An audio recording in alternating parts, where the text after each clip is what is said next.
कशे करतात गे शिरवळे पहिली? पीठ पिली केणावंक जाय गरम उदीक घालून पीठ केणायल्ले असता ते मागीर अशें आवळूंक जाय आनी इतली करता। माळ्याच्या मळ्यामध्ये पाटाचं पाणी जातं, गुलाब जाई जुई मोगरा फुलवित। मागीर ही मुठली अशी उकडत दवरपाक जाय अर्दे वर एक वर सुमार उकडटून मागीर शिरवळे घालूंक जाय, एक मुठले घालूंक जाय आनी मागीर अशे शिरवळे काडूंक जाय। हेका कितें म्हणतात? शेवगो म्हणटा तेका।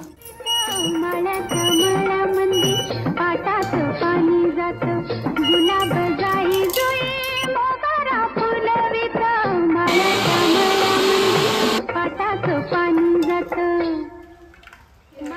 आता शिरवळ्यां खातीर आमकां नाल्लाच्या सयेचो रस काडूंक जाय आनी ह्या सयेक वाट्टा आसतना आमकां जिरें घालपाक जाय आनी वेलची घालपाक जाय आनी मागीर बारीक वांटून मागीर तेचो रस काडपाक जाय, मागीर हितून शिरवळे घालून खावपाच्यो।